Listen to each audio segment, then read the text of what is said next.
Just want to get this on video because you're recording as well, aren't you? I am, yeah. Yeah, right. So, you're saying that my ability to express my freedom of speech on a website is being rescinded because you have a problem with it personally? No, I've not said that you can't use forums or posts. So who sent you here then? As you said, it's freedom of speech.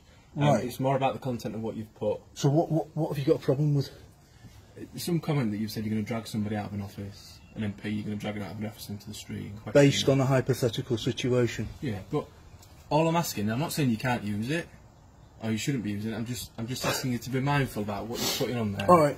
In case it's deemed as inciting. Yeah, let's put the situation into context, right?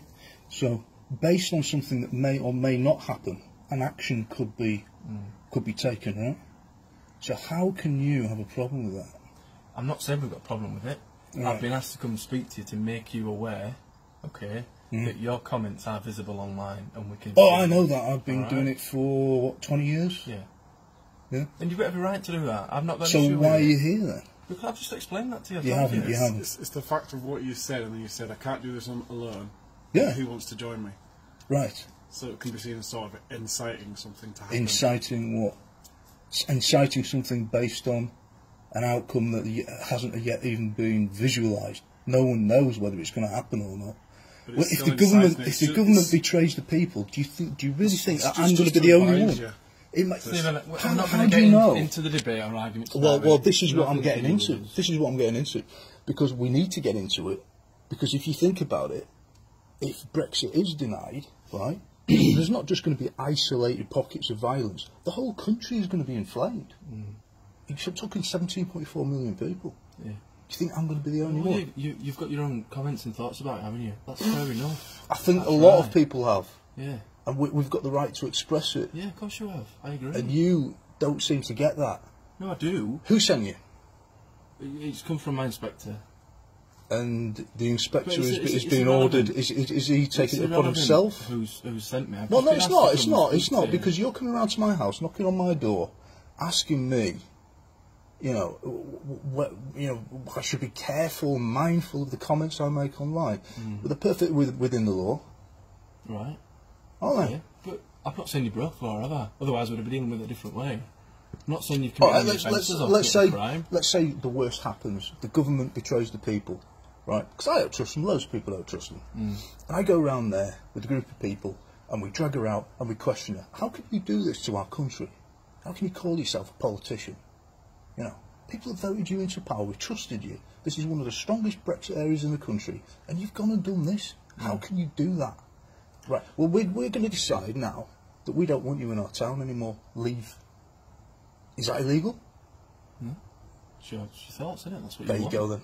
Thoughts of the people, but when I'm not threatening violence. You're going to drag somebody out. It's just how you've worded it. If you're going to say, "Would you please come out so we can discuss it?" Well, there's a difference between going in and physically dragging somebody out, which would be deemed as an assault. I think the situation would radically change if that was going to be the case. Yeah. But again, I'm not saying you've done anything wrong, Stephen, at all. Okay.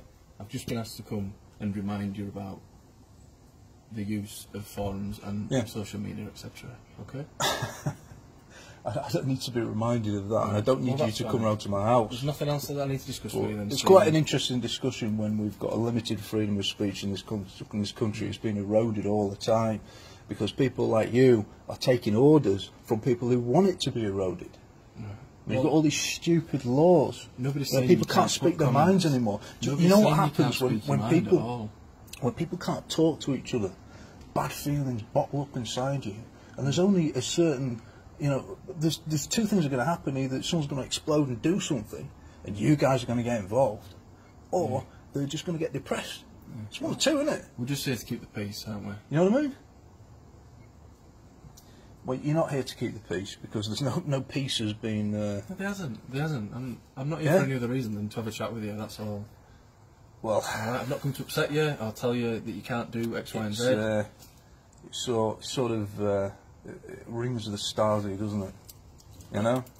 Reductions of freedom. If I've upset you, Stephen, I apologise. Well, you haven't so upset me, but the orders don't come from you. You don't take it upon yourself to come here. Someone's told you to come here. Then you've got to ask the question: Who asked the inspector to come here? Was it the Home Office? That's above my head, is all that. Or have you got a special division that's constantly monitoring speech online? Oh, we will have, yeah. You do. Yeah. What's it called? Come on, above then. my head, I've no idea. But there will be a unit that monitors comments and things that go on Intelligence Facebook. Right, I'll do a Google on it then. I'll find out. Yeah. Right, we're going to leave you. All right. Well, it was an interesting conversation, chaps. See you later.